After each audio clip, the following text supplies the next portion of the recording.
하나님 아버지 감사합니다. 오늘도 제가 십자가 몸을 들고 이 자리에 섰습니다. 주께서 제게 가르쳐 주신 그대로 제가 더하거나 빼지 말고 그대로 전달할 수도 인도하시고 듣는 사람들도 또한 하나님께서 말씀하신 당신께서 말씀하신 그대로 듣고 이해할 수 있도록 전하는 전하 받는 모든 그리스도인들에게 은혜를 베풀어 주시옵소서. 모든 말씀 우리 주 예수 그리스도 이름으로 기도드립니다. 아멘. 자, 그러면 첫째 슬라이드 볼까요? 첫째 슬라이드 볼 때 다 일어서 주시기 바랍니다. 본문 말씀입니다. 자, 일어서 주세요.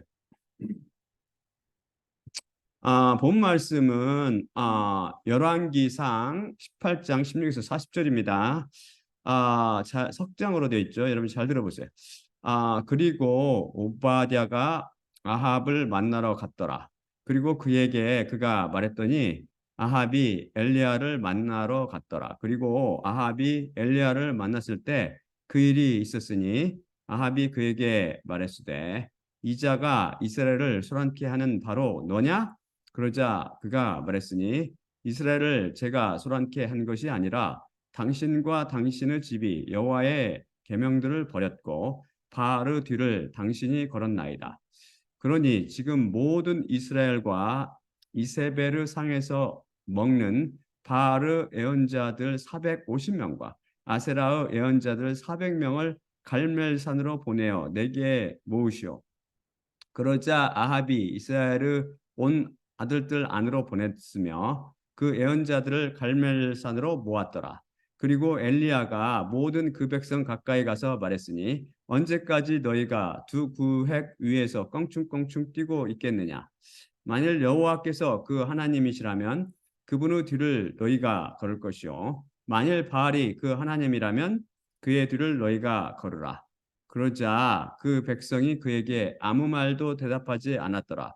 그러자 엘리야가 그 백성에게 말했으니 나 자신이 여호와의 예언자로 홀로 남았으나 바알의 예언자들은 450명의 남자가 있도다. 그러니 우리에게 숫소 들을 그들이 줘야만 하며 그들을 위해 숫소 한 마리를 그들이 선택해야 하고 그것을 그들이 조각내야 하며 그 나무들 위에 그들이 놓아야 하고 불을 그들이 놓지 말 것이라. 또한 나 자신은 숫소 한 마리를 준비할 것이고 그 나무들 위에 내가 놓을 것이며 불을 내가 놓지 않으리라. 그리고 너희 하나님의 이름을 너희가 부를 것이요 내 자신은 여호와의 이름을 부르리라. 그러면 그 하나님께서는 불로 대답하시는 분이실 것이니 그분이 바로 그 하나님이시라. 그러자 모든 백성이 대답하며 말했으니 그 말씀이 좋도다. 그러자 엘리야가 바알의 예언자들에게 말했으니 너희를 위해 숫소 한 마리를 너희가 선택하고 첫째로 너희가 준비할지니 왜냐하면 너희가 많기 때문이라. 그리고 너희 하나님의 이름을 너희가 부르라. 하지만 불은 너희가 놓지 말지니라. 그리고 그들에게 그가 준 그 숫소를 그들이 취했고 그들이 준비했으며 바알의 이름을 아침부터 정오까지 그들이 부르며 일렀으되 바알이여 우리에게 대답하소서. 그러나 목소리도 대답도 없었으니 그가 만든 그 번제단 위에서 그들이 껑충껑충 뛰었더라. 그러자 정오에 그 일이 있었으니 엘리야가 그들을 조롱하며 말했을 그가 하나님이니 큰 목소리로 너희는 부르라. 정녕 그가 묵상 중이거나 바쁘거나 여행 중에 있거나 혹은 그가 잠들어 있어 그가 깨야 할 것이라.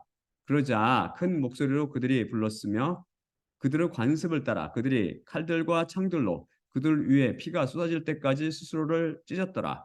그리고 정오가 지났을 때 그 일이 있었으니 그들이 재물을 받을 때까지 그들이 예언했으나 목소리도 대답도 주의 기울임도 없었더라. 그러자 엘리야가 모든 백성에게 말했으니 내게 너희는 가까이 오라. 그러자 모든 백성이 그에게 가까이 갔더라. 그러자 훼손된 여호와의 번제단을 그가 고쳤더라. 그리고 엘리야가 여호와의 말씀이 그에게 있었으며 이르시되 내 이름이 이스라엘이 되리라 한 야고보 아들들의 부족들의 숫자를 따라 돌들 12를 취했더라. 다음 슬라이드 보여주세요. 세 번째 마지막 슬라이드입니다. 그리고 번제단의 돌들을 여호와의 이름으로 그가 세웠으며 그 번제단을 둘러서서 두 세아의 씨를 담을 집같이 물고랑을 그가 만들었더라. 그리고 그 나무들을 그가 정돈했고 그 숫소를 그가 조각 내 그 나무들 위에 그가 놓았더라. 그리고 그가 말했으니 내 단지들을 물로 너희가 채우라. 그리고 그 번제물 위에 위와 그 나무들 위에 너희가 부으라. 그리고 그가 말했으니 다시 하라. 그러자 그들이 다시 했고 그가 말했으니 세 번째 하라. 그러자 그들이 세 번째 했더라. 그러자 물이 번제단을 둘러싸며 갔고 또한 물이 그 물 고랑을 채웠더라. 그리고 제물을 바칠 때 그 일이 있었는데 그 예언자 엘리야가 가까이 가서 말했으니 여호와 아브라함 이삭과 이스라엘의 하나님이여 오늘 당신이 이스라엘 안에 하나님이시오 제가 당신의 노예이며 당신의 말씀에 의해 모든 이런 일들을 제가 행하는 것이 알려져야만 하나이다. 제게 대답하소서 여호와여 제게 대답하소서 그리고 당신이 여호와 하나님이시요 당신이 그들의 마음을 뒤를 향해 돌아가게 하시는 분이심을 이 백성이 알아야 하나이다. 그러자 여호와의 불이 떨어졌고 그 번제물과 그 나무들과 그 돌들과 그 흙을 삼켰고 또한 물 고랑 안에 있는 그 물들을 핥았더라. 그러자 그 백성 모두가 그것을 보았으며 그들의 얼굴들 위에 그들이 넘어지며 말했으니 여호와 그분은 그 하나님이시라. 여호와 그분은 그 하나님이시라. 그러자 엘리야가 그들에게 말했으니 바알의 예언자들 남자들을 붙잡아 그들로부터 도망치지 못하게 하라. 그러자 그들이 그들을 붙잡았더니 엘리야가 그들을 기손 겨울로 데리고 내려가 거기서 그들을 그가 살육했더라. 자, 앉아주시기 바랍니다. 오늘의 본문 말씀은 열왕기상 18장의 일부를 제가 발췌한 내용이죠. 여기 열왕기상 18장을 갈주로 설명드리면 우상 숭배의 대명사가 바로 아합과 이세벨, 그 부인 이세벨, 아합 왕이죠. 아합 왕과 이세벨인데 이 이름을 계시록에서 하나님께서 또 쓰시고 계시죠. 우상 숭배의 대명사, 종교를 대표하는 그 이세벨. 이세벨은 여호와 하나님을 떠나서 바알과 아세라 등 우상을 섬겼습니다. 더 나아가서 여호와 하나님의 예언자들을 멸절시키려 하며 많은 예언자들을 죽입니다. 그들 또한 엘리야도 잡아 죽이려고 하는데 엘리야가 신하의 은둔 생활을 하지요. 근데 하나님께서 나타나 그에게 아합에게 가서 보이라는 말씀을 받고 그를 만나러 갑니다. 그런데 당시 가뭄이 너무 심해서 물을 찾으러 아합 왕이 그 신하 오바댜와 함께 각각 달리 길을 떠나는데 도중에 그 하인 오바댜가 바로 엘리야를 만나지요. 그러니까 엘리야가 오바댜에게 자신이 얻는지를 아합 왕에게 가서 알리라고 말합니다. 그러니까 그가 내가 저차저차해서 엘리야를 만났는데 이리 가시면 만날 것입니다 해서 마침내 아합이 엘리야를 찾아 만나게 되죠. 이때 엘리야가 아합에게 뭐라고 하냐면 당신이 섬기는 그 하나님인 바알과 아세라의 예언자들 및 온 이스라엘 백성을 갈멜산으로 모아달라고 부탁합니다. 이때 아마 여기 나오지 않지만 엘리야가 바알과 아세라의 예언자들과 자기가 대결을 해서 이들 하나님 중 과연 누가 참신 곧 그 하나님인지를 가리자고 건의했을 것으로 추정됩니다. 여기서 엘리야가 이세벨의 상에서 먹는 바르 예언자들 450명과 아세라의 예언자 아세라의 예언자 400명 이란 표현을 쓰죠. 바로 음녀 딸 이세벨 곧 종교에 참여하여 종교 행위를 하는 것이 바로 이세벨을 상에서 먹는 행위요 우상의 재물을 먹는 행위이며 이것이 바로 우상 숭배입니다. 이에 반해 그리스도인들은 하나님의 신부인 교회에서 예수님의 상을 차려놓고 포도주를 마시며 떡을 떼지요. 즉 그분의 피를 마시며 살을 먹으며 예수님의 십자가를 기억하고 그리스도 안에서 서로 교제하며 하나님을 섬깁니다. 아합이 전국에 영을 내려서 바알과 아세라 연자 총 850명 및 온 이스라엘을 갈멜산으로 다 모이게 하지요. 그러면서 이제 본문 말씀이 진행하게 됩니다. 여러분은 오늘은 엘리야와 바알 및 아세라 연자들의 대결을 통해 무엇이 보이십니까? 이 기사 또한 성령님의 조명 없이는 절대 해석이 불가능하죠. 그동안 여러분 눈에 감춰졌던 본문의 기사는 그리스도의 복음, 곧 십자가 복음과 바알의 복음, 곧 다른 복음의 대결 장면을 다루고 있습니다. 만일 이것을 이스라엘 왕 아합 시대에 살던 여호와의 예언자인 엘리야와 바알과 아스라 등 우상을 섬기는 거짓 예언자들이 벌였던 그 흥미진진한 기적 겨루기 한판으로 본다면 영원히 시간을 초월해서 살아계신 하나님의 말씀을 역사 속에 가두는 꼴이 되고 맙니다. 영적 의미를 모두 놓치게 되죠. 마치 바리새인은 예수님 시절에 살았던 율법주의 유대인들이고 이들은 역사 속에 사라져 현재는 존재하지 않는다고 생각하는 격입니다. 그렇게 되면 예수님의 말씀은 역사 흐름 속에 퇴색되어 묻혀지고 맙니다. 하나님의 말씀은 시간을 초월해서 영원히 존재하는 진리임을 항상 기억하시기 바랍니다. 이 말씀이 또한 여러분을 살릴 것입니다. 영원히 존재하는 이 말씀이, 살아계신 이 말씀이 제 입을 통해서 선포되는 이 십자가 복음이 여러분을 살릴 거라고요. 구약에서 이스라엘 백성은 줄곧 누구를 섬겼어요? 여러분 읽으면 알겠지만 바알을 비롯해서 여러 가지 특히 바알을 섬겼는데 이것은 우상의 대명사지요. 오늘의 본문 말씀에서 바알과 아세라라는 우상들이 쫙 등장하지만 계속 읽어 내려가면 어느새 아세라는 어디론가 사라져버리고 바알만 남습니다. 그 이유는 바알이 바로 모든 우상들을 대표하기 때문입니다. 구약뿐 아니라 신약에 등장하는 각종 우상은 바알이라는 한 이름으로 대표될 수 있습니다. 바알의 히브리어는 바알인데요. 이것은 영어로 바알이라고 하거나 베일 또는 베일이라고 발음하는데 이것을 표현 번역한 것이죠. 원어적 의미는 Lord, 그 주나 ruler, 그 통치자, husband, 남편 혹은 owner, 주인이나 possessor, 그 소유자라는 뜻입니다. 이 단어를 통해서 뭐가 보이시나요? 이 세상의 주요 통치자이며 주인이고 소유자가 누구지요? 바로 이 쌍의 우상, 곧 이 쌍의 신인 마귀 아닙니까?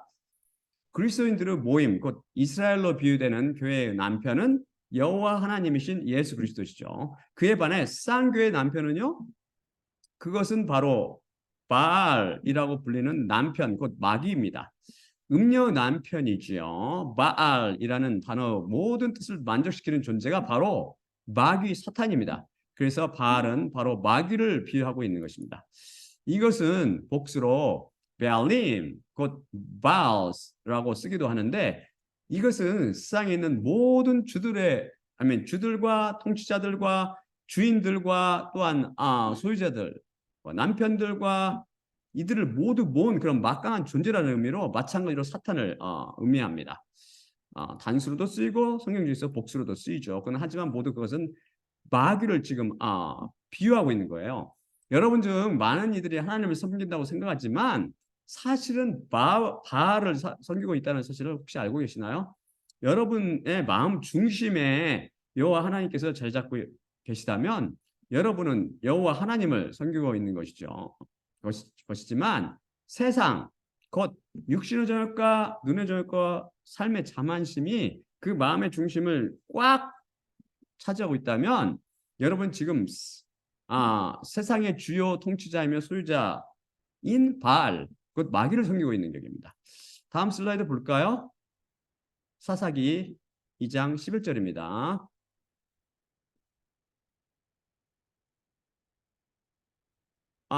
그리고 이스라엘의 아들들이 여호와의 눈들 안에서 악을 행하여 바알을 섬겼더라. 여기서 핵심은 여호와의 눈들 안에서입니다. 여러분이 아무리 예배 꼬박꼬박 참석하고 새벽 기도하며 11조하고 찬양도 하고 전도도 하며 또한 가난한 이웃이나 병든 자를 돕고 선교하며 여호와 하나님을 섬긴다고 착각할지 모르지만 하나님의 눈들 안에서 즉 하나님 보시기에 바알 곧 세상의 신을 섬기고 있을 수 있다는 것입니다. 여러분 안에 과연 누가 주인인지 한번 점검해 보시기 바랍니다. 이런 기본 지식을 갖고 있으면 이 기사 해석은 훨씬 쉬워집니다. 결국 오늘의 본문은 엘리야와 바알 및 아세라 예언자들의 대결이지만 영적으로는 십자가 복음을 선포하는 하나님의 예언자와 다른 복음을 선포하는 종교 예언자들과 한판 대결을 다루고 있습니다. 이해가 되나요? 엘리야가 백성에게 한 말, 언제까지 너희가 두 구역 위에서 껑충껑충 뛰고 있겠느냐를 이해하시나요? 여기서 두 구획이란 여호와 하나님을 섬기는 하나님의 교회와 쌍 신 마귀 곧 바알의 산당인 쌍교회를 가리킵니다. 여러분 중 어떤 사람들은 이 두 구획을 왔다 갔다 껑충껑충 뛰어다닙니다. 십자가 복음을 들으면 그것이 옳은 것 같고 쌍교회의 다른 복음을 들으면 그것이 옳은 것 같기도 해서 우왕좌왕하는 것이죠. 이에 대해 엘리야 결단을 촉구합니다. 만일 여호와께서 그 하나님이시라면 그분의 뒤를 너희가 걸 것이요. 만일 바알이 그 하나님이라면 그의 뒤를 너희가 걸 것이라 명령합니다. 지난 시간 우리는 잠언 7장 말씀을 살펴보며 마귀 마법인 음료 포도주 곧 다른 복음에서 깨어나 영생을 얻으려면 어떻게 해야 한다고 배웠죠? 다른 복음에 속아 음료를 따라가는 것이 바로 엘리야가 말한 바알의 뒤를 걸어가는 행위입니다. 이것은 자신의 영혼을 마귀에게 파는 행위입니다. 여러분 미혹되지 마십시오. 그렇다면 음료 포도주인 독사의 독에게서 풀려나는 방법이 있을까요? 음료 포도주에서 깨어나기 유일한 방법은 예수 그리스도의 피라고 그랬죠. 바로 예수님의 피에 담가져 있는 말씀, 곧 십자가 복음을 들으며 그것에 집중하십시오. 또한 다른 복음을 멀리하십시오. 십자가 복음을 취미로 시간 날 때마다 제목만 골라서 들으며 동시에 음료 다른 복음을 들으며 즐기는 어리석음을 범치 마십시오. 이것이 바로 엘리야가 말한 두 구획 위에서 껑충껑충 뛰고 있는 행위입니다. 왜 그렇게 하면 안 된다고 했지요? 다른 복음에 취해서 깨어나지 않으면 음료에 의해서 사육당하기 때문입니다. 수처럼 도살당하는 것이죠. 반드시 죽음, 곧 사망으로 영혼의 값을 치르게 될 것입니다. 그때는 이를 갈며 후회해도 소용없는 영원한 저주가 여러분을 삼켜버릴 것입니다. 그러니 여러분은 제 말씀을 심각하게 받아들이시고 더 이상 다른 복음에 귀 기울이지 마십시오. 다른 복음을 듣다 보면 음료 포도주에서 깨어날 수 없으며 음부와 사망만 기다릴 뿐입니다. 오직 여호와 하나님이신 예수님의 입에서 나오는 십자가 복음을 수시로 듣고 그것에 집중하며 그것을 음료 포도주에 취한 다른 사람들에게 살포하십시오. 그러면 여러분도 십자가 복음을 들은 다른 사람들도 마법에서 풀려나며 음료 포도주에서 깨어나게 될 것입니다. 하나님의 예언자 엘리야와 우상의 예언자 850명의 대결을 구체적으로 어떻게 진행할지 엘리야가 백성에게 다음처럼 건의합니다.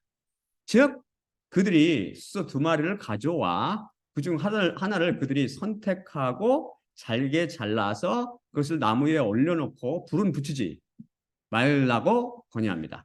엘리야도 동시에 똑같이 그중 남은 한 마리를 그런 식으로 준비한 후 나무 위에 올려놓되 불을 붙이지 않을 것이라고 말합니다. 그 다음 그들의 하나님의 이름 곧 그들은 바알을 부르고 엘리야는 그의 하나님인 곧 여호와 이름을 불러서 여호와를 불러서 이 둘 중에서 이 제물의 불을 내려 대답하시는 신이 그 하나님 곧 참 하나님일 것이라고 말합니다. 바로 엘리야의 제안이 그리스도 복음인 십자가 복음과 바알의 복음인 다른 복음을 분별해주는 열쇠입니다. 만일 여호와 하나님께서 진짜로 살아계신 하나님이시다면 그분은 반드시 불로 대답할 것이요. 그렇지 않고 그냥 바알처럼 인간들의 종교나 철학으로 만들어낸 가공의 신이라면 절대 불로 대답하지 않을 것입니다. 실제로 살아있지 않기 때문이죠.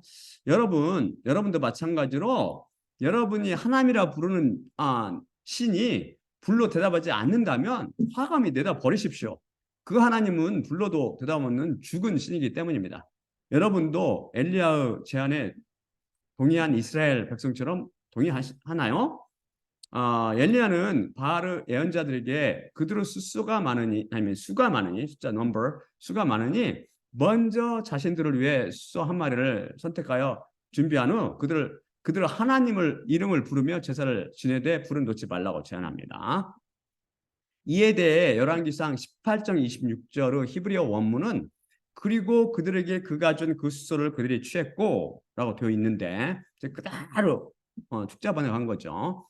이 모든 번역 성경들을 히브리어 원문 하팔, 아쉘, 나탄, 라햄 그대로 축제로 번역한 거거든요. 글자 하나 빠지지 않고 그대로. 근데 즉 그들에게 그가 준 그 숫소에서 그가 준을 다 무시해버리고 이것을 수동태로 번역하거나 멋대로 고쳐서 번역했습니다. 그들에게 그가 준 그 숫소란 지금 읽어드린 그 히브리어 원문이거든요. 그들은 왜 갑자기 여기서 그가 튀어나왔지? 두 마리의 숫소를 준비해 각각 나눠준 것은 엘리야가 아니라 그들 곧 바알의 예언자들 아니었나? 근데 여기서 복수가 아니라 단수가 튀어나왔지? 필사가 잠시 실수했겠지. 에라 말이 되게 뜯어 고치자 하며 절대 진리 영원한 생명 말씀을 변개시키고 왜곡시켜 버렸죠. 여러분은 성경 말씀을 하나님께서 철저히 지키신다는 진리를 혹시 아십니까? 물론 여기서 성경 말씀이란 오역투성의 그 번역 성경이 아니라 킹제임스 버전 같은 그런 오역투성의 번역 성경이 아니라 원문 히브리어와 헬라어 성경 말씀을 의미합니다. 여호와 하나님께서는 살아계신 하나님이시오 말씀 자체이시기 때문이죠. 어떤 사건 목자가 와서 주님 저 사랑해요. 저 이해하시죠? 이해 안 되니까 좀 뜯어 고칠게요. 이럴 수도 있을 거예요. 이러면서 이건 당신 잘못이 아니라 어떤 필사가 잘못일 거예요 하면서 뜯어 고치는 그러면서 와서 당신 자신의 몸에 말씀이신 하나님 예수 그리스도 그 하나님 말씀 그 몸에 칼을 대거나 가위질을 하는 것을 그냥 가만히 멀뚱멀뚱 바라보며 그냥 당하고 계실까요? 하나님께서는 자비가 풍성하시고 은혜로우셔서 그냥 참고 기다리실 뿐이지 만일 그가 회개하지 않는다면 그들의 최후는 이미 정해져 있죠. 제 설교 제72강, 74강, 74강을 다시 들어보세요. 하나님께서 말씀을 얼마나 철저히 만드셨고 거기에 일체 오류도 없는지 말입니다. 다음 슬라이드 볼까요? 시편 12편 6에서 7절입니다. 시편 12편 6에서 7절입니다. 여호와의 말씀은 정결한 말씀이니 흙 도가니에 7번 재련한 은이로다. 당신 여호와 자신께서 영원히 지속하는 그 세대로부터 그것들을 지키시며 그분을 보존하시리라. 7점 말씀을 지금 굵은 채로 쓴 7점 말씀을 제가 가진 성경 중에서 NASB를 비롯한 새 성경만 제대로 번역했고 킹제임스 버전을 비롯한 모든 번역성들이 다 오역을 했습니다. 안타깝게도 원어 성경들이 쫙 영어 성경들이 오역을 하면 당연히 한국 성경들은 백발백중 다 줄줄이 오역하죠. 여기서 번역의 가장 힘든 단어는 바로 디제레누라는 말인데요. 이것은 나짤이라는 동사의 3인칭 대명사 전미사 누가 붙은 형태로 칼 미완료 2인칭 단수 동사입니다. 나짤이 무슨 뜻을 갖냐면 keep safely, preserve 혹은 protect로 안전하게 지키다, 보존하다 혹은 보호하다라는 동사입니다. 문제는 대명사 전미사 누인데 이것은 1인칭 복수 대명사 전미사도 되고 3인칭 단수 대명사의 전미사도 될 수 있습니다. 이 둘의 구별은 오직 문맥을 통해서만 가능합니다. 이것은 대명사 전미사 변형인데요. 자음으로 끝나는 동사에 나타나며 흔하지는 않습니다. 이런 누라는 그 전미사가요. 문제는 대개는 오라고 나타나죠. 오. 근데 여기서는 누라는 나타나. 문제는 이 누를 과연 1인칭 복수 대명사의 전미사인 우리를 나타내는 것으로 볼 것인가? 아니면 3인칭 단수 대명사의 전미사인 그라는 의미를 나타내는 것으로 볼 것인가입니다. 그런데 시편 12편을 쭉 읽어보시면 이것도 또한 사람들이 이해를 잘 못할 거예요. 해석도 이상하게 되어 있긴 하지만 이것이 바로 하나님 말씀을 제멋대로 애곡하고 훼손하는 악한 자들의 실상을 묘사하고 있음을 알 수 있습니다. 따라서 이 시편도 바로 예수님과 십자가에 대한 증언입니다. 이걸 깨닫는다면 여기서 디제레누는 당신께서 그분을 지키시리라 라는 의미임을 알 수 있습니다. 당신께서 그분을 지키신다고요? 이게 무슨 뜻일까요? 앞으로 당신은 여호와 하나님을 가리킴을 알 수 있죠. 그리고 여호와 하나님께서 말씀이신 예수님을 지키신다는 뜻입니다. 그런데 신명기 6장 4절 말씀 굉장히 중요하다고 했죠. 이건 진짜로 중요한 말씀에 따라서 결국 여호와 하나님과 예수님은 하나이신 여호와시므로 이 말씀은 여호와 하나님께서 당신 자신의 말씀을 지키시며 보존하신다는 의미임을 알 수 있습니다. 명확하죠.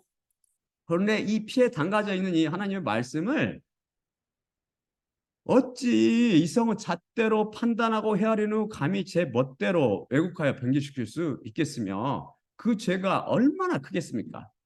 그런데 많은 종교인들이 이 인칭 전미사 누를 이해하지 못하여 우리를 보존한다고 오역하거나 더 심하게 왜곡하고 변형시켜 그들을 보존하다 혹은 심지어 어떤 성경은 각각을 써서 그냥 엉토당토하게 지어서 번역해 놨죠.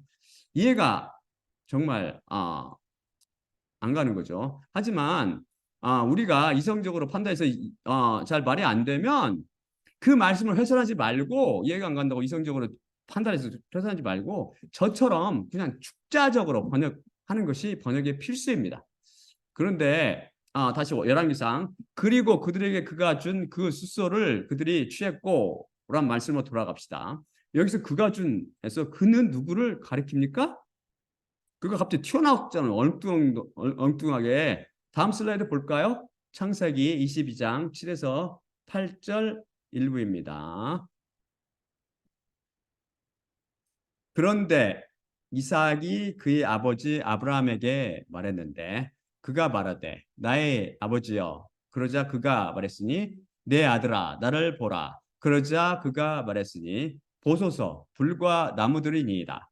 그런데 번제를 위한 그 양은 어디 있나이까?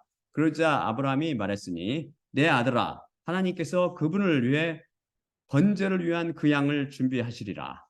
이삭을 번제로 바치라는 여호와 하나님의 명령을 따라서 아브라함이 어때요? 이삭을 데리고 모리아 산으로 가는 길에서 하는 그 대화입니다. 하나님께서는 그분을 위해, 즉 하나님 자신을 위해 그 양을 준비하셨습니다.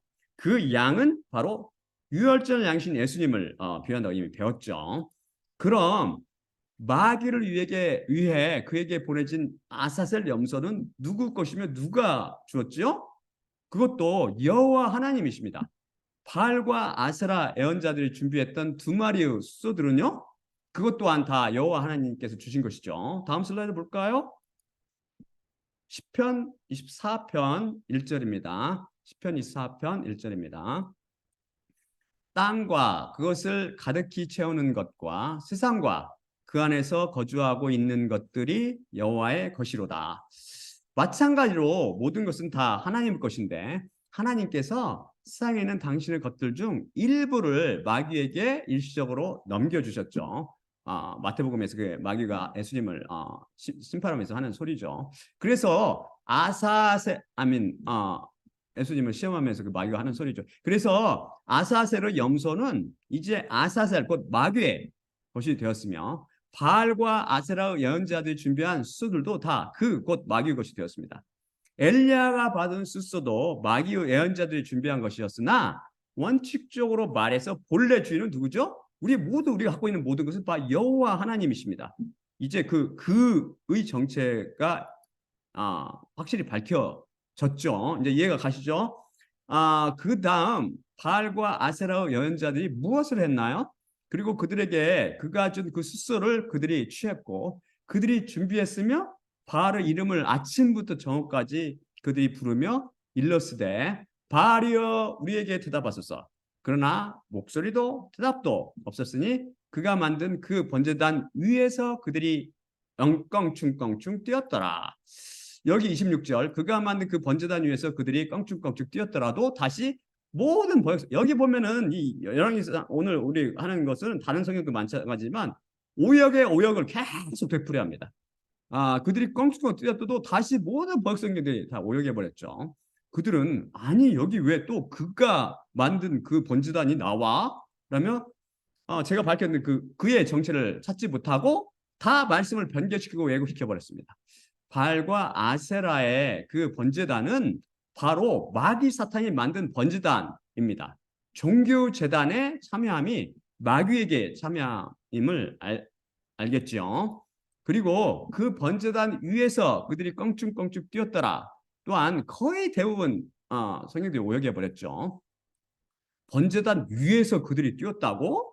설마 번제단 주위에서 돌아가면서 뛰었겠지. 에라 말이 되게 뛰어 고치자 하며 영원한 진리의 생명 말씀에 칼을 대고 가이주를 해버렸죠.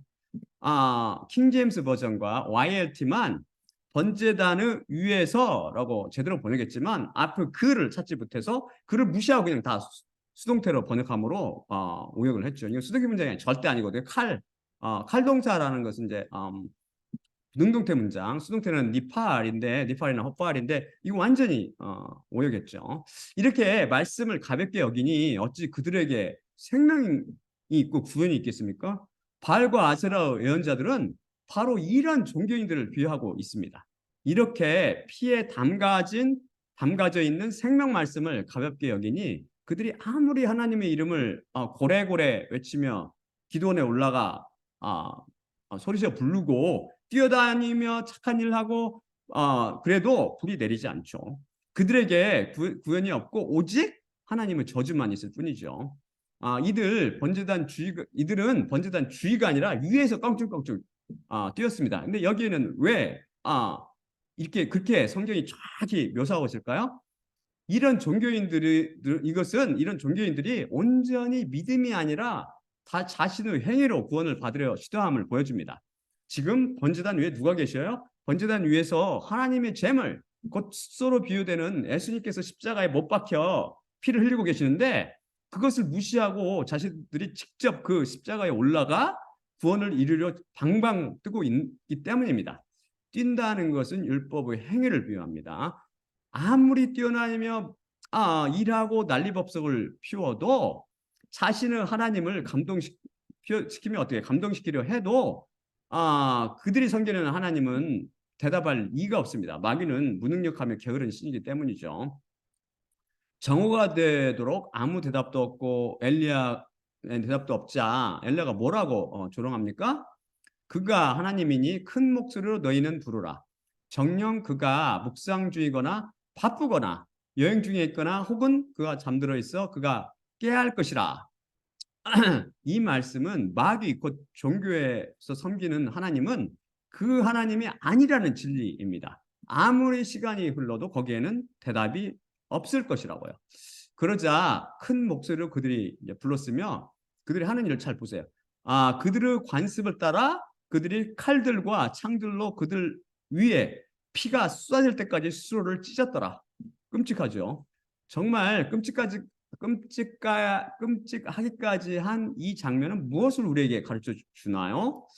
이들은 십자가 위에 찢겨 피 흘리고 계신 예수님을 거부하고 자신들이 번제단, 그 십자가 위에 기어 올라가 율법의 행위로 구원받으려 안간 힘을 쓴다는 것을 보여줍니다. 스스로 찢어서 피가 쏟아지게 함으로써 피를 흘리시는 예수님 자리를 차지하고 대신 제물로 바쳐지려고 발버둥 치는 것이죠. 그러면서 뭐라고 그들이 말합니까? 저는 언제든지 예수님을 위해 순교할 것입니다. 저를 순교 제물로 받아주십시오. 이것은 정말 위험천만한 생각이죠. 예수님을 위해 예수님 대신 피를 흘리겠다고요? 이것만큼 교만하며 자기의 자기 의에 가득 찬 어리석은 행위가 어디 있습니까? 우리가 설령 순교 자리에 선다 해도 그것을 이루는 것은 우리 자신의 의지나 열심 혹은 고집이 아니라 오직 우리 안에 계신 순교의 영 성령님을 통해서만 가능합니다. 바알과 아스라의 예언자들이 다른 복음을 선포하는 예언자들임을 드러내주는 말씀이 다음과 같습니다. 재물을 바칠 때까지 그들이 예언했으니 목소리도 대답도 주의 기름도 없었더라입니다. 그들이 예언했습니다. 원문에 따르면 정확히 예언했다죠. 이 구절 또한 많은 번역 성경들이 오역했죠. 그들이 예언했다고? 말도 안 돼. 에라 말이 되게 뜯어 고쳐버리자. 그런데 예언의 뜻이 뭐라고 배웠나요? 예언이란 말은 성경 말씀을 성령님의 계시를 통해 해석하는 행위라는 뜻이고, 예언하다라는 말은 계시받은 성경 말씀을 선포하다라는 뜻이며, 예언자는 성경 말씀을 그대로 전하는 자, 곧 대언자나 하나님의 대변인이라는 뜻입니다. 바알과 아세라의 예언자들은 바로 다른 복음을 선포하는 종교인을 비유하고 있는 것입니다. 바알, 곧 마귀가 목소리로도 대답도 하지 않고 주의 기름도 없으니 음료 포도주에 취해 이성의 의지에서 성경 말씀을 마음대로 왜곡하고 변개시킨 후 그것을 선포하는 것이죠. 다른 복음을 통해 하나님의 불이 떨어집니까? 이 기사를 통해 십자가 복음에 비해 다른 복음이 얼마나 무능력하고 무기력한지를 알 수 있습니다. 그들이 모두 피투성이가 된 채로 열심히 수고와 정성을 다해 껑충껑충 뛰고 고래고래 소리를 지르며 바알의 이름을 불러도 아무 대답이 없자 엘리야가 백성에게 뭐라고 이릅니까? 내게 너희는 가까이 오라라고 말합니다. 그러자 모든 백성이 그에게 가까이 가지요. 여러분은 십자가의 복음을 선포하는 하나님의 노예들에게 가까이 가야 합니다. 그리고 그들이 선포하는 십자가 복음에 귀 기울이십시오. 또한 엘리야는 여호와의 번제단을 고쳤습니다. 지금 손상된 십자가를 회복시키고 있는 것이죠. 제가 십자가 복음을 엘리야가 한 행위가 바로 십자가를 훼손된 십자가를 회복시키는 거고, 또한 제가 십자가 복음을 통해서 잘못된 예수님의 십자가를 다시 세우는 것과 같습니다. 오직 예수를 외치며 오직 십자가를 선포하는 이들 중에 얼마나 많은 바알과 아세라 예언자들이 있습니까? 그들이 십자가를 심히 훼손시켜 놨습니다. 이것은 오직 하나님께 말씀을 받은 하나님의 노예들만 할 수 있습니다. 엘리야와 저 같은 그런 사람들만 할 수 있는 거죠. 근데 맹인이 돼서 그 십자가를 고치려고 시도하다가 완전히 손상시켜 놨어요. 보이나요? 십자가가 아무것도 안 보이지. 또한 그는 야고보 아들들의 숫자를 따라 12개의 번제단의 돌들을 세웠습니다. 이것은 그가 하나님의 교회를 회복하며 세우는 것을 비유합니다. 야곱은 이스라엘로 하나님의 백성인 교회를 비유한다고 여러 번 말씀드렸죠. 시상교회, 곧 바알과 아세라의 번제단을 고쳐 세운 것이 아니라 그것은 버리고 직접 여호와 하나님의 이름으로 교회를 세운 것입니다. 저처럼 말이죠. 그 다음 그 번제단을 둘러싸서 두세아의 씨를 담을 집같이 물고랑을 그가 만들었더라입니다. 우리는 제 124강에서 마태복음 13장 33절 또 다른 비유를 그들에게 그분께서 말씀하셨으니 하늘들의 왕국은 누룩과 같은데 그것을 여자가 받은 후 전체가 바로될 때까지 새 사토의 물가루 안에 감추어 두었느니라 란 말씀을 풀면서 여자는 음료를 비유하고 있다고 배웠고, 사톤이란 뭐라고 그랬어요? 히브리어 곡식 측량의 단위로 세아와 같은 것이라고 배웠습니다. 그리고 사톤의 밀가루는 바로 이쌍을 비하고 있다고 했지요. 그러면 하필 새 사톤일까요? 셋은 성삼일체의 숫자라고 이미 살펴봤습니다. 마귀도 이를 흉내내서 마귀와 거짓 선지자와 불법 아들인 적그리스도가 마귀의 3위를 이루는 것이죠. 열왕기상에서도 바로 사톤에 해당하는 곡식의 측량 단위인 세아가 등장합니다. 그럼 번제단을 둘러싸서 두세아의 씨를 담을 집 같은 물고랑은 무엇을 의미할까요? 모든 번역 성경이 집같이라는 말씀을 번역하지 않았죠. 여기 가서 집이 튀어나와. 이거 없애버리자. A 없애버리자. 번제단은 십자가를 비유한다고 배웠죠. 번제단의 기초를 이루는 것이 바로 야고보 12 아들들을 상징하는 돌들인데, 이것은 산돌이신 예수님을 인해서 산돌들이 된 그리스도인들의 모임인 교회의 기초를 비유합니다. 이 교회의 기초가 바로 산돌이신 예수님이신 거죠. 두세아의 씨를 담을 집 같은 물고랑은 무슨 의미일까요? 집은 성전을 비유한다고 여러 번 살펴봤죠. 여기에 두세아의 씨가 담겨 있습니다. 성경에서 둘은 바로 예수님과 교회, 그 안에 부부, 둘은 부부잖아요. 둘. 예수 그리스도와 교회의 숫자입니다.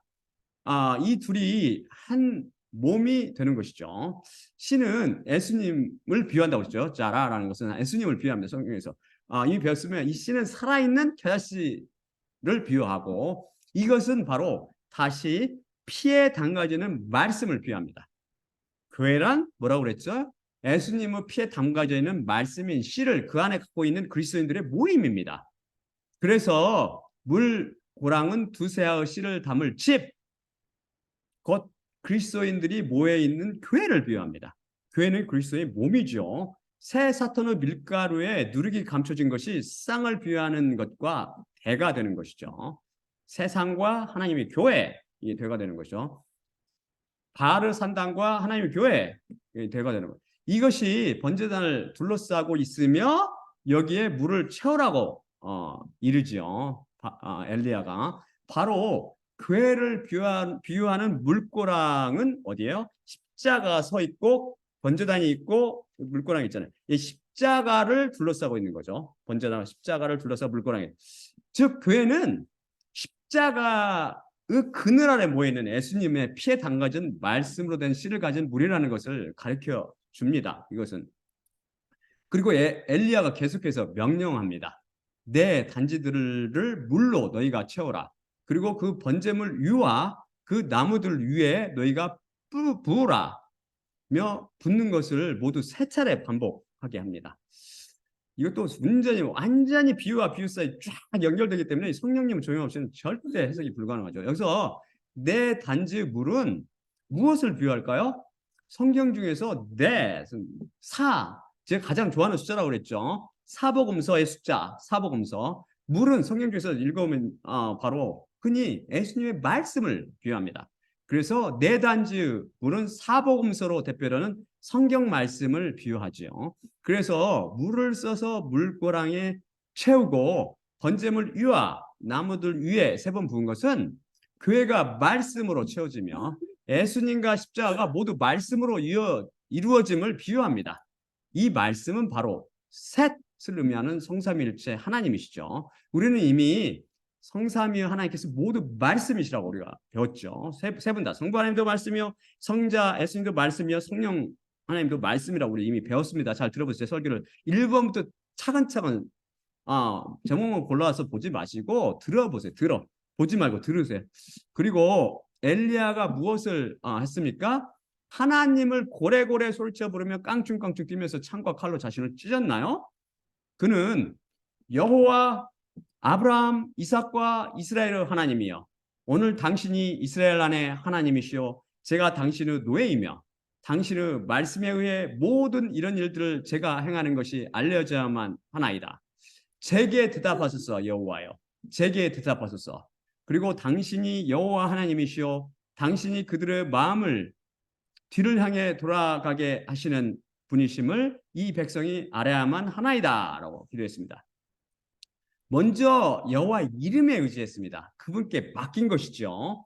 그리고 여호와께서 살아계신 하나님이요, 아브라함, 이삭, 야곱 하나님, 곧 부활의 하나님을 고백했습니다. 그분이 이스라엘의 하나님, 곧 교회의 남편이신 하나님이시며 자신은 그저 노예로 하나님의 말씀에 의해 모든 일을 행한다는 것을 선포했습니다.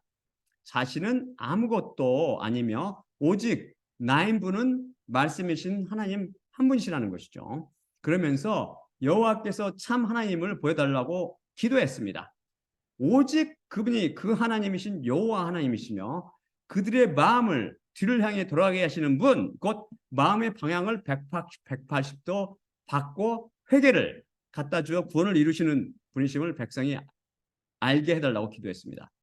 많은 사람들은 스스로 막강한 자들이 되어 있죠. 저번 시간에 배웠다시피. 그래서 회개하고 싶으면 하나님처럼 막강한 힘을 발휘해서 언제든지 회개하고, 예수님께서 자기 죄를 위해 돌아가셨다는 것을 믿고 싶으면 언제든지 막강한 힘을 발휘해서 믿고, 하나님께서 예수님을 부활시키셨다는 것을 또한 하나님처럼 막강한 힘을 발휘해서 마음대로 믿고 등등등 하는 거죠.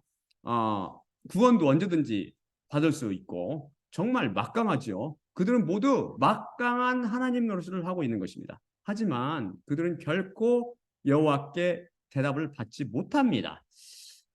그렇게 되지 않은 거예요. 우리들의 모든 것은 우리한테 나오는 게 아니라 하나님으로, 오직 예수 그리스도 하나님, 우리 여호와 예수 그리스도부터 나온다고요.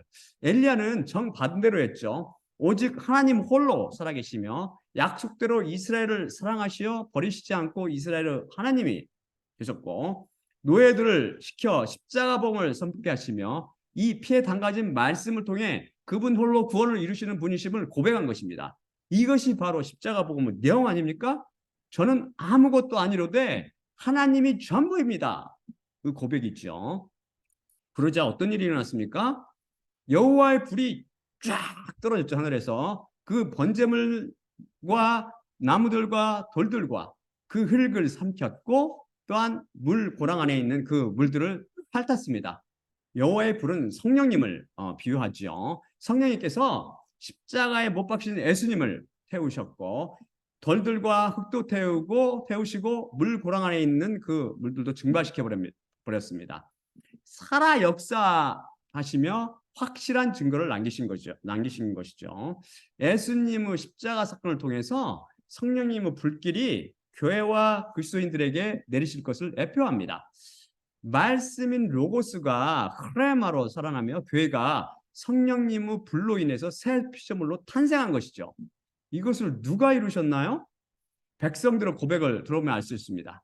여호와 그분은 그 하나님이시라. 여호와 그분은 그 하나님이시라. 즉 그들은 여호와 그분은 참 하나님이시라, 여호와 그분은 참 하나님이시라 라고 고백하고 있으며, 그래서 결국 그들은 여호와 그분은 바로 예수 그리스도시라, 여호와 그분은 바로 예수 그리스도시라 라고 고백한 격이 되는 것입니다. 그 하나님은 예수님이라고 배웠죠. 이미 십자가 복음을 통해 임한 성령님께서 그들을 이렇게 변화시켜 고백하게 해주십니다. 이렇듯 십자가 복음은 불같은 능력이 있어서 사람들을 변화시켜 줍니다. 물론 그렇게 고백하면 그 자리에 있던 이스라엘 백성이 다 구원받다는 의미는 아니죠. 성경의 기사 속에 숨은 뜻을 찾아서 이것이 비유함을 이해하라는 것입니다. 제가 말씀드리는 것은, 그러면 바알과 아세라 예언자들, 곧 다른 복음을 선포하던 사람들은 다 어찌 되었습니까? 엘리야가 명령합니다. 바알의 예언자들 남자들을 붙잡아 그들로부터 도망치지 못하게 하라. 그러자 그들이 그들을 붙잡았더니 엘리야가 그들을 귀선 게울로 데리고 내려가 거기서 그가 살려겠더라. 어디서 많이 본 장면 아닙니까? 문화의 비유와 달란트 비유에서 예수님을 비유하는 주인이 하신 말씀이 떠오릅니다. 그렇죠? 다른 복음을 전하는 사람들은 다 살육을 당하게 됩니다. 즉 하나님의 저주 아래 놓이게 되고 결국 영원한 저주의 곳, 둘째 사망인 불못으로 던져지는 것입니다. 엘리야가 말했듯이 제가 전하는 여호와 예수 그리스도께서 아브라함, 이삭과 이스라엘의 하나님이시며 이분이 이스라엘 안에서 하나님이시오. 그분을 통해서만 구원을 받을 수 있고, 제가 하나님의 노예이며 여호와 예수 그리스도의 말씀에 의해 십자가 복음을 선포하고 있다는 사실을 여러분이 알게 되기를 기도드립니다. 자, 그러면 마지막으로 고린도전서 11장 23에서 26절을 읽고 마치겠습니다. 내가 너에게 전한 것은 주님께 받은 것이니 곧 주 예수님께서 잡히시던 밤에 떡을 취하시고 감사하신 후 떼어 이르시되 이것은 너희를 위하는 내 몸이니 이것을 행하여 나를 기억하라 하시니라. 19회 또한 그와 같이 잔을 취하시고 이르시되 이 잔은 내 피로 세운 새 언약이니 이것을 행하여 마실 때마다 나를 기억하라 하시니라. 그러므로 너희가 이 떡을 먹으며 이 잔을 마실 때마다 주님의 죽으심을 그분이 오실 때까지 전파할지니라. 예수님의 몸과 피로 상징되는 떡을 떼며 잔을 마실 때마다 십자가를 통해 여호와 부린 성령님을 내려주시는 예수님만 바라봅시다. 또한 나의 십자가를 기억하고 내가 다시 올 때까지 이를 전파라고 말씀하신 예수님과 그분의 죽으심을 기억하고 전하며 우상 바알을 더 이상 섬기지 않고 십자가 복음을 통해 형제 자매 여러분 모두 예수님을 그 하나님으로 고백하여 새 피조물로 태어나게 되기를 기도드립니다. 자, 그러면 제가 기도하고 마치겠습니다. 사랑의 아버지 하나님 감사합니다. 오늘도 말씀 주시면 감사합니다. 오늘 말씀을 통해서 십자가 복음 대 다른 복음의 대결을 봤습니다. 십자가 복음은 살아있는 복음이요. 우리가 스스로 오직 노예로서 우리에게는 오직 나인 분은 우리 여호와 하나님 예수 그리스도 한 분임을 고백하며 그분께 의지하고 우리가 진실로 그분의 사랑을 구하며 나올 때 주님께서 우리를 용서해 주시고 우리를 덮어 주시고 불을 내려 주셔서 우리를 새 피조물로 태어나게 함을 배웠습니다. 우리가 이 세상을 가득 채우고 있는 그 다른 복음, 그 바알의 복음, 음료에 포도주에 취한 사람들이 많습니다. 거기로부터 주님께서 십자가 복음을 통해서 그들을 구원해 내시고 십자가 복음을 통해서 그들을 살려 주시옵소서. 모든 말씀 우리 주 예수 그리스도 이름으로 기도드립니다. 아멘. 아멘.